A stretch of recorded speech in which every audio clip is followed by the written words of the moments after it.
Bonjour à tous, alors aujourd'hui je vous propose de découvrir en détail ce coffre de clés connecté de la marque X-Case qui propose énormément de fonctionnalités, il devient hyper polyvalent et peut servir comme ça à plein de choses. Par exemple, si vous avez des logements, des meublés, voilà, chaque fois il faut aller en semaine, le week-end, donner les clés, reprendre les clés ou des choses comme ça, vous allez pouvoir le gérer à distance avec ce coffre, mais on peut aussi l'utiliser chez soi parce que vous avez certainement une clé de secours pour votre logement, votre maison ou un appartement. Et bien votre clé de secours, vous l'avez mise où? Sous le paillasson, sous le pot de fleurs juste à côté ou sous un caillou près de l'entrée? Alors si c'est le cas, je peux vous dire que c'est une très mauvaise idée puisque le cambrioleur va tout de suite penser à ça. Plutôt que de forcer une porte, il va d'abord essayer de trouver la clé. Alors par contre, vous avez peut-être besoin de cette clé pour vous, si jamais vous oubliez vos clés quelque part, ou alors vous claquez la porte, elle s'ouvre plus, il faut forcément une clé, donc ça sert aussi à ça. Mais aussi par exemple pour votre belle-mère ou pour une femme de ménage ou pour un technicien qui doit rentrer chez vous réparer quelque chose. Donc là, ce coffre, vous allez pouvoir gérer ses accès, alors des accès permanents, des accès réguliers ou même des accès temporaires. Et ce qui est vraiment bien ici au niveau de ce modèle, c'est qu'il y a plein de manières d'y accéder ici à ce coffre. Donc coffre connecté, on le gère depuis son smartphone, on l'ouvre depuis le smartphone, on peut aussi l'ouvrir à partir d'un code, on peut l'ouvrir à partir d'un transpondeur, vous savez c'est les petits badges comme ça, et on peut aussi l'ouvrir directement avec ses empreintes digitales. Voilà, plein de choses à vous expliquer par rapport à l'installation, par rapport aux différentes fonctionnalités, et ça je vous propose de le découvrir dans la suite de cette vidéo. Alors pour commencer, au niveau de l'installation, on peut fixer ce coffre de clés directement au mur. Vous avez même les chevilles et les vis qui sont fournis avec le coffre. Alors là, il y a deux écoles. Soit on fixe directement le coffre de clés à proximité de la porte, comme ça les gens savent, ah oui, le coffre de clés est juste à côté. Soit on va le fixer dans un endroit un peu plus discret. Voilà, des fois, pour l'habitation principale, moi je dirais, on le cache un petit peu plus discrètement dans un coin où seuls ceux qui doivent trouver la clé vont le trouver. Et encore, il y a le code. Voilà, on essaie de rendre la tâche plus compliquée au cambrioleur. Ensuite, il y a d'autres manières d'accrocher ici ce coffre de clés. Et là, ça le fait sortir un petit peu du lot, ce modèle-là, puisqu'il y a aussi une anse qui se retrouve juste au-dessus du coffre, qui se déclipse ici à l'intérieur. Donc, il faut bien sûr ouvrir le coffre pour pouvoir y accéder. Et donc, on récupère cette anse. Alors ça, on va pouvoir le fixer. On va pouvoir déjà accrocher éventuellement quelque chose dont la personne pourra avoir besoin. Soit on peut le fixer à une chaîne, quand on a besoin de fermer quelque chose avec une chaîne, soit directement à la poignée de porte de la maison. Voilà, en le fixant à la poignée,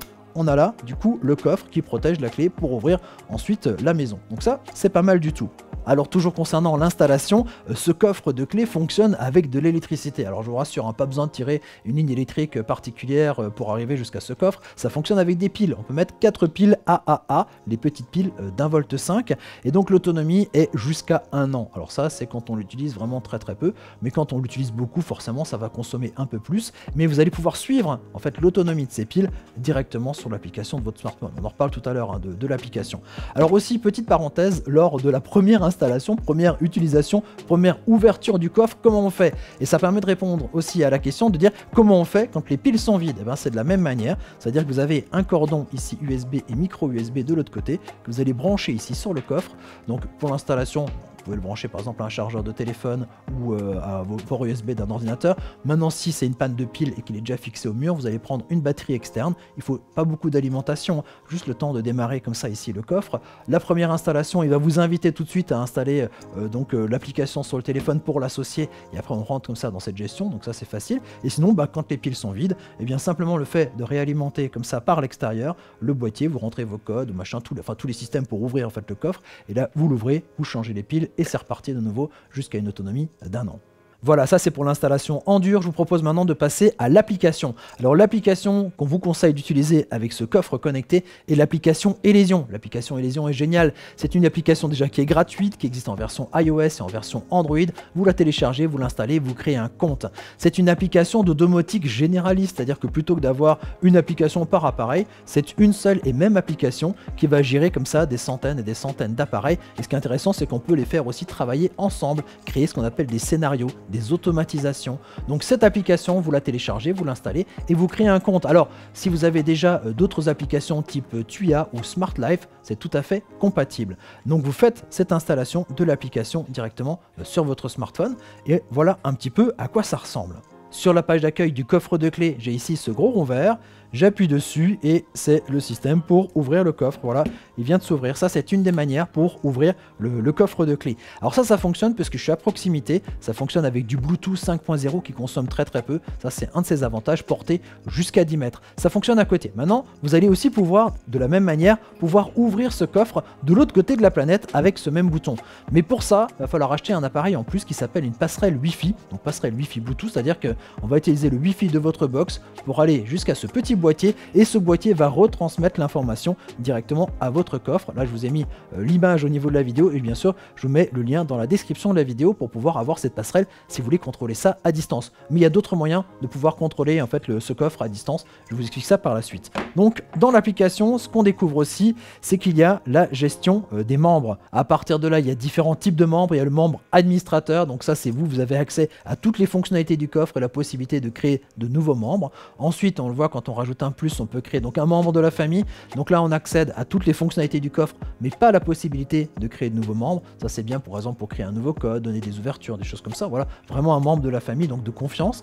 Et ensuite, on a autre membre. Ça, c'est un membre invité. Donc là, il n'a pas accès à grand chose. C'est pas l'administrateur ni accès à toutes les fonctionnalités. C'est des fonctions limitées, juste pour l'invité. Souvent, c'est des comptes un peu temporaires. Alors je vous rassure tout de suite, on n'est pas obligé d'être membre et d'avoir l'application pour ouvrir le coffre. Il y a d'autres manières, mais vraiment les membres, c'est eux qui vont être un petit peu sur la gestion et on va dire l'utilisation régulière de ce coffre de clés. Alors sur l'application, il y a autre chose aussi qui est intéressant auquel on a accès, c'est tout l'historique des ouvertures. Ça c'est bien, on peut revenir vraiment longtemps en arrière pour voir à quelle heure ça a été ouvert et à quelle heure ça s'est refermé et qui a ouvert en fait le coffre. Donc ça permet de revenir un petit peu en arrière. Par exemple, si vous avez perdu la clé, vous voyez voilà la dernière personne qui aurait été susceptible d'avoir pris les clés ici au niveau de ce coffre. On revient un petit peu en arrière. Ensuite, vous avez, on va dire, les liens intelligents. Ça, on rentre déjà dans la partie en fait de domotique de ce coffre connecté.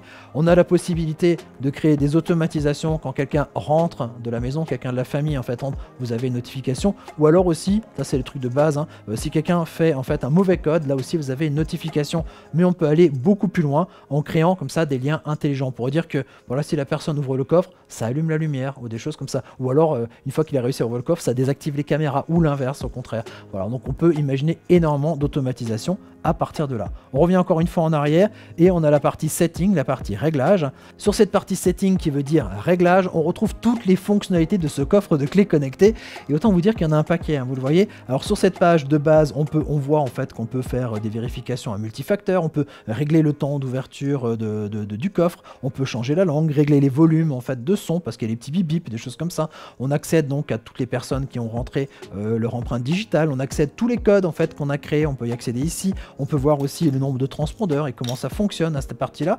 On peut aussi, à partir de là, créer donc des codes provisoires. Et comme je vous le disais avant, on n'est pas obligé d'être membre pour pouvoir ouvrir ce coffre. Avec un transpondeur, on peut l'ouvrir. Avec un code généré, on peut l'ouvrir. Et surtout, donc, avec ces codes temporaires, on peut en créer un juste une fois. On peut en créer un qui sert donc régulièrement tous les jeudis. Voilà, par exemple. Et donc, si vous le faites le mercredi, le code ne fonctionne pas. Il y a énormément de possibilités au niveau de cette application. Donc, sans avoir un compte, sans avoir à gérer le compte, donc juste en créant des codes que vous envoyez donc temporairement à une personne. Je pense par exemple même à un livreur ou un réparateur, ça peut passer au niveau de cette fonction-là.